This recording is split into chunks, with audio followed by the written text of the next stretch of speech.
নমস্কার বন্ধুরা, রাধাকৃষ্ণ ভক্ত ইউটিউব চ্যানেলে আপনাদের সকলকে স্বাগত। আমরা সকলেই মনের ইচ্ছে জানিয়ে ভগবানের কাছে প্রার্থনা করি। আমাদের অনেকেরই সেই সমস্ত ইচ্ছা পূরণ হয়, আবারও অনেকেরই পূরণ হয় না। তখন আমাদের মনে হয় যে ঠিক কীভাবে ভগবানকে ডাকলে ভগবান আমাদের ডাকে সাড়া দেবেন, আমাদের প্রার্থনাগুলো পূরণ হবে।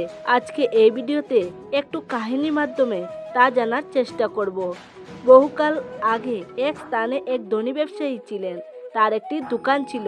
ধন সম্পদের কোনো তার অভাব ছিল না। যদি অভাব ছিল তাহলে সংসারের সুখ শান্তির। সংসারে অশান্তি ছিল তা ঠিক নয়, কিন্তু সংসারে তার কোনো গুরুত্ব ছিল না। তিনি চাইতেন তার স্ত্রী তার সাথে ঠিক যেমন আচরণ করবেন, তিনি তা করতেন না। তার একটি পুত্র সন্তান ছিল। নিজের ছেলেটিকে ওই ব্যবসায়ী খুব ভালোবাসতেন, কিন্তু ছেলেটি তার বাবার থেকে একটু দূরত্ব বজায় রেখে চলতো। এমনকি দোকানের কর্মচারী ছেলেটির জন্য তিনি অনেক কিছুই করতেন, কিন্তু ব্যবসায়ী বুঝতে পারতেন ছেলেটি তাকে শ্রদ্ধা করে না। পাড়া প্রতিবেশীরাও তাকে পছন্দ করতো না। এই নিয়ে তার মনের মধ্যে একটা অশান্তির সবসময় চলতো। সেই গ্রামেই ছিলেন একজন মধ্যবিত্ত ব্রাহ্মণ পুরোহিত। বেশিরভাগ সময়ই তিনি পূজা অর্চনা করতেন। তার ছোট দুটি ঘরে স্ত্রী ও ছেলেকে নিয়ে ছোট্ট সংসার। ব্যবসায়ী সময় পেলেই পুরোহিতের বাড়ির সামনে গিয়ে বসে তাদের কার্যকলাপ লক্ষ্য করতেন। তিনি দেখতেন যখন তিনি বাড়ি থেকে বের হতেন, তার স্ত্রী দরজা পর্যন্ত এসে তাকে এগিয়ে দিতেন। ছেলেও বাবার সঙ্গে অনেক হাসিখুশিভাবে কথা বলে তাকে বিদায় জানাতো। এমনকি ছেলেটিকে পাঠশালা থেকে ওই পুরোহিত বাড়ি নিয়ে আসতেন। দুজনে অনেক গল্প গুজব করতেন। স্ত্রীর দরজার সামনে দাঁড়িয়ে তাদের বাড়ি ফেরার জন্য অপেক্ষা করে থাকতেন। বাড়ি ফিরলে একসাথে খাবার খেতেন। ছোট্ট সংসার হলেও সংসারে যেন সুখ শান্তির কোনো কমতি নেই। একদিন ব্যবসায়ী না পারতে ওই ব্রাহ্মণ পুরোহিতকে বলেই ফেললেন, পুরোহিত মশাই, আমার কাছে টাকা পয়সা কোনো কিছুর অভাব নেই। সেই তুলনায় আপনার উপার্জন খুবই কম, অথচ দেখুন আপনি কত সুখে রয়েছেন। আর আমি যেন বাঁচতে হয় তাই বেঁচে রয়েছি। সংসারে কোনো গুরুত্ব নেই, কেউ আমাকে সম্মান করে না, পাড়া প্রতিবেশী আমার সাথে কথা বলতে চায় না। এখন আমার কি করা উচিত? আপনার আর আমার মধ্যে এত তফাৎ কেন? তখন ওই পুরোহিত ওই ব্যবসায়ী মুখের দিকে অনেকক্ষণ তাকিয়ে থাকলেন। তারপর তার হাতটি ধরে বললেন, আর এইসব ভেবে কি হবে? আমি ভবিষ্যৎ দেখতে পারি, আমি দেখতে পারছি। আর 1 মাস পরেই আপনার মৃত্যু ঘটবে। একথা শুনে ব্যবসায়ী অবাক হয়ে গেলেন। তিনি বললেন, আমার তো কোনো অসুখ নেই, তবে আমি কেন মারা যাব? পুরোহিত বললেন, মৃত্যু কি আর কারণ দেখে আসে? যখন আসার হয় সে এমনি চলে আসে। একথা শুনে ব্যবসায়ী খুব হতাশ হয়ে পড়লেন। মন খারাপ করে তিনি নিজের দোকানে চলে গেলেন। সেখানে বেশ কয়েকজন খরিদ্দার আসলো। ব্যবসায়ী কোনোদিন কারোর সঙ্গে ঠিকভাবে কথা বলতেন না, কিন্তু সেদিন তার মন খুব খারাপ ছিল। তিনি সবার সাথে খুব ভালোভাবে কথা বললেন। খরিদ্দাররা অবাক হয়ে গেলেন। তার দোকানের কর্মচারী ছেলেটির মা অসুস্থ ছিলেন। সে জানতো মালিক তাকে ছুটি দেবেন না, তাও বয়ে বয়ে সে বলল, মালিক, আমার মা খুব অসুস্থ, যদি একটু তাড়াতাড়ি ছুটি দিতেন। একথা শুনে ব্যবসায়ী বলল, সে কি, তোমার মা অসুস্থ? তাড়াতাড়ি বাড়ি যাও, তার খেয়াল রাখো। কর্মচারীটি ওই ব্যবসায়ী এই ব্যবহার দেখে খুব অবাক হয়ে গেল। ব্যবসায়ী কখনো তার কর্মচারীর সঙ্গে ভালোভাবে তা বলতেন না, সারাক্ষণ রাগারাগি করতেন, ছুটি চাইলেও দিতেন না। কিন্তু আজ তার হঠাৎ কি হলো সে বুঝতে পারল না। এরপর ব্যবসায়ীর ওই দোকানে মন বসছিল না। তিনি দোকান বন্ধ করে বাড়ি চলে গেলেন। বাড়িতে তার স্ত্রী তাকে খাবার দিলেন।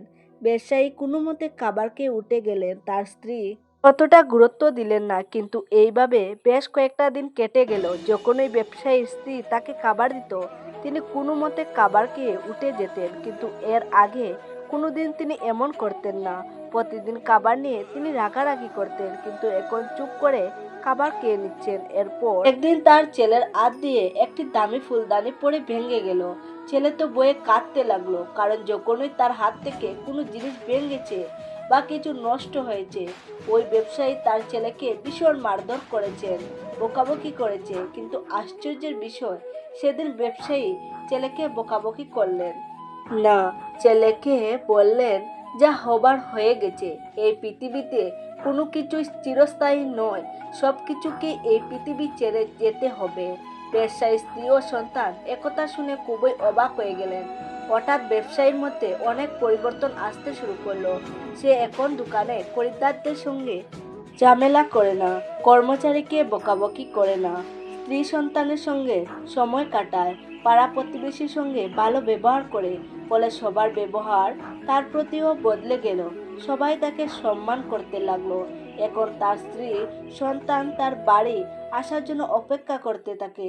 পাড়া প্রতিবেশীরা দেখা হলে সে কেমন আছে তার খবরাখবর নেই। ব্যবসায়ীর জীবন যেন বদলে গেল। যে সুখ সে এতদিন খুঁজে বেরিয়েছিল তা সে এখন পেয়ে গেল। কিন্তু হায়, তার হাতে আর মাত্র কটা দিন সময় আছে। কদিন পরে পৃথিবী ছেড়ে তাকে চলে যেতে হবে। তার মন খারাপ হতে লাগলো। তিনি সারা জীবন শুধু পয়সা উপার্জনের কথাই ভেবেছেন, পরিবারকে সময় দেননি। পাড়া প্রতিবেশীর জন্য সঙ্গে একটা ইট এক টুকরো জমির জন্য লড়াই করে এসেছেন। কিন্তু কি হবে? সবকিছু এখানেই পড়ে থাকবে, কিছুই তার সঙ্গে যাবে না। যদি কিছু সঙ্গে থাকে তাহলে এই আনন্দ ও সুখের মুহূর্ত, যা এতকাল সে নিজের দোষে হারিয়ে ফেলেছিল। ধীরে ধীরে তার মনে ঈশ্বরের জন্য ভক্তি জাগ্রত হলো। যে ব্যক্তি সারা জীবনে কখনো মন্দিরে যাননি, কখনো পূজা পাঠ করেননি, কখনো সৎসঙ্গ শুনতে যাননি, তিনি ক্রমাগত ঈশ্বরের ধ্যান করতে শুরু করলেন। ফলে তার মধ্যে ধৈর্য, উদারতা, ভালোবাসা, বিচক্ষণতা ইত্যাদি সকল গুণাবলী বিকশিত হতে শুরু করে। সকলে তাকে দেখে অবাক হয়ে গেল। তারা ভাবতে লাগলো, এত তাড়াতাড়ি তার জীবনে এত বড় পরিবর্তন কিভাবে ঘটলো। ওই ব্যক্তিও মনে মনে ভাবতে লাগলো, আমি জীবনে কখনো ভালো কাজ করিনি, দান করিনি, কখনো মানুষের সাথে ভালো ব্যবহার করিনি, কখনো পূজা করিনি। এসব আগে করলে বুঝতে পারতাম জীবনটা কত সুন্দর।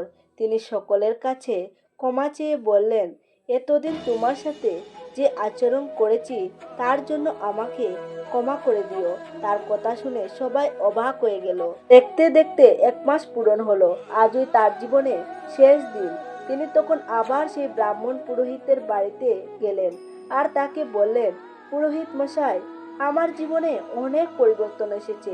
আমি আগে এত খুশি কোনোদিন হইনি, অথচ দেখুন আমার কি ভাগ্য, আজ আমার জীবনের শেষ দিন। তখন সেই পুরোহিত তাকে বললেন, তুমি যখন আমার কাছে এসেছিলে তখন বলেছিলে তোমার আর আমার মধ্যে পার্থক্য কি, আমি কেন এত সুখী আছি। তাই আমি তোমাকে বলেছিলাম যে তুমি 1 মাসের মধ্যে মারা যাবে। এবার তুমি বলো, মৃত্যু আসন্ন জেনে এই 1 মাসে তুমি কতবার রেগে গেছো, কতজনের সাথে তুমি ঝগড়া করেছো।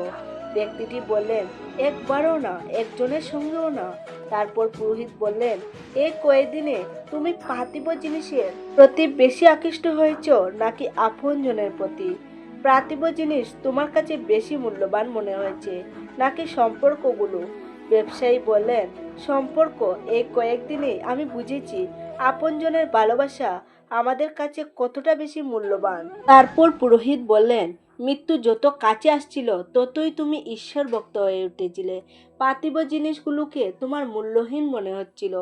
তাই তো ওই ব্যবসায়ী তখন বললেন, একদম ঠিক, মৃত্যুকে যত এগিয়ে আসতে দেখেছিলাম ততই পার্থিব জিনিসের প্রতি আগ্রহ, ভালোবাসা আমার কম ছিল। ঈশ্বরের প্রতি আমার ভক্তি বাড়ছিল। মানুষের ভালোবাসা পেতে আমার মন উতলা হয়ে উঠেছিল।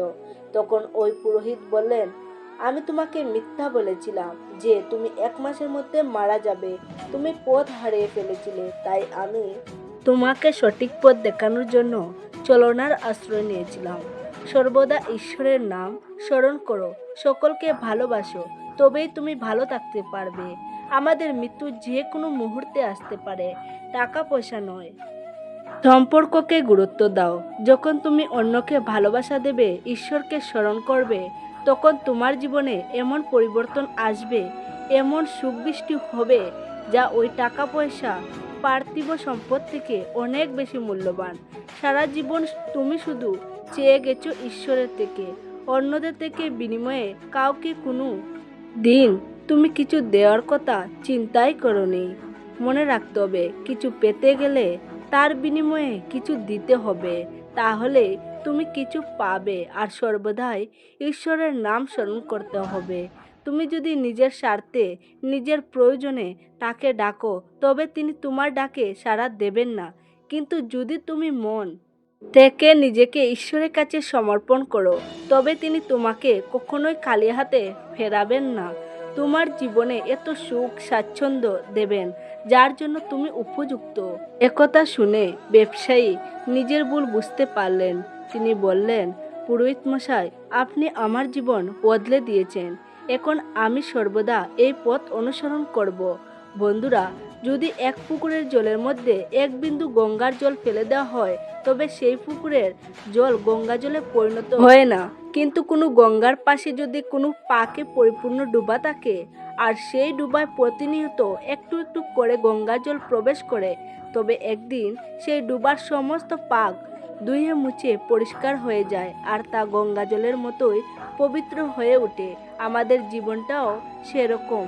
আমরা যদি হঠাৎ করে কোনো একদিন ঈশ্বরের নাম জপ করি আর বিনিময়ে ঈশ্বরের কাছে কিছু চাই, তবে তা ঈশ্বরের কাছে গ্রাহ্য হয় না, কারণ তখন আমাদের মন পরিষ্কার থাকে না। কিন্তু আমরা যদি প্রতিনিয়ত নাম জপ করি, ঈশ্বরের সাধনা করি, মানুষকে ভালোবাসি, তবে ধীরে ধীরে আমাদের মধ্যে অনেক পরিবর্তন চলে আসে, যার ফলে আমাদের চাওয়ার আগেই ঈশ্বর আমাদের প্রতিটি ইচ্ছা পূরণ করে দেন, আমাদের মন খুশিতে পরিপূর্ণ করে দেন।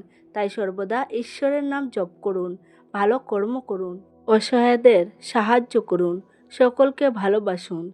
নমস্কার।